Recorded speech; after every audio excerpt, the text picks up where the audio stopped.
For this morning's moment of learning, we're going to cover something. Sometimes we're going to cover some things that are very simple. You know, we've covered things like what are some of the signs on the cross, and we've talked about the colors of the curtains, and we've talked about what is Jesus Christ. Today we're going to cover something that's a little headier in one sense, but I think it's important to do some of those things as Christians. Some of the stuff, some people are going to be like, yeah, I've always wondered. And some people are going to be like, I've never even heard of what you're talking about.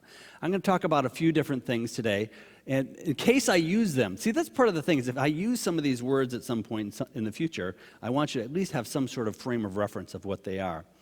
So I've heard these terms, or maybe you haven't, but I've heard these terms, Pentateuch, Torah, Tanakh, and Septuagint. What are these, and how do they relate to the Bible? Has anybody heard of any of these terms before? Okay, a few people? Yeah, several people, okay. All right, so some of these things are things that you'll hear of, whether or not it be a book that you're reading about it, or things that I will refer to, but it's important to kind of have a general sense of what these things are. So I'm just going to cover them very quickly. The Pentateuch. Penta means five, and it's the first 5 books of the Old Testament. So Genesis, Exodus, Leviticus, Numbers, and Deuteronomy. Those 5 books are an important 5 books, and they were looked at as kind of like a grouping together. And remember when we talked about the Pharisees and the Sadducees, we remembered one of the things I said was the Sadducees only believed in those 5 books, and that's one of the things that when Jesus related them, he related to them in those 5 books, because that was something they believed on. But then there's more, obviously, in the Old Testament than we're talking about. But the Pentateuch is essentially the 5 books. There's another term that's called the Torah. And the Torah doesn't relate anything to the movie Torah, Torah, Torah. That's a Japanese term, which is a short thing that means a surprise attack, which ironically also means tiger in a homophone. And we're talking about lions. So lions and tigers and bears. No bears, though, as far as I can think of. So Torah, though, for the Hebrew, it basically means the law. And so a lot of times when you come across this word, the law, you're going to see it's Torah. But the thing is it refers to the scriptures for sure. But sometimes it's used as what I call a wide semantic range, or it can be used for a lot of different sorts of things.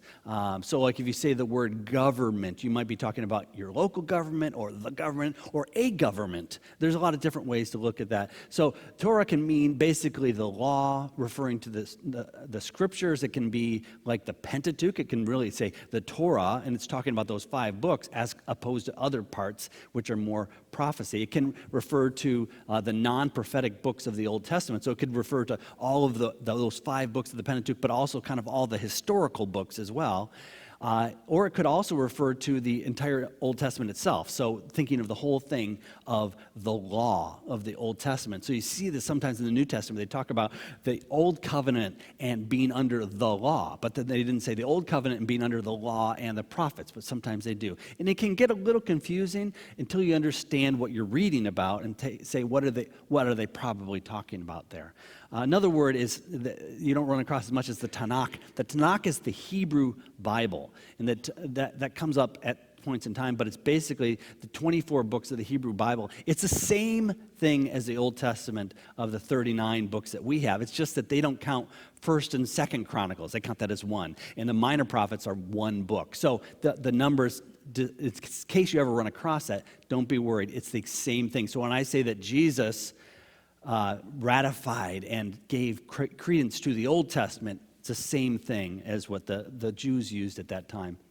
Now, one last thing you come across a little bit more is something called the Septuagint. It's a Greek translation of the Hebrew Bible. So this would have been at Jesus' day when he was there. The Bible that most of the Jews will have read in is actually the Greek translation, because at that time, fewer of the Jews actually spoke Hebrew.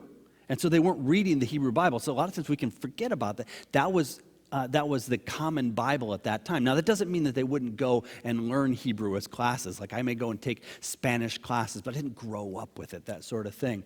And it's important because of how it's used. It's what the Jews, when they were talking about the scriptures, they're really thinking of what they've learned through the Greek translation of the Hebrew Bible. And so sometimes when you see quotes in the New Testament, if you take that, it's slightly different in the Old Testament if you take it directly from the Hebrew to English, because they're actually quoting from the Greek. So it it can get a little confusing. Does it ever make a big difference on any sort of theological point altogether?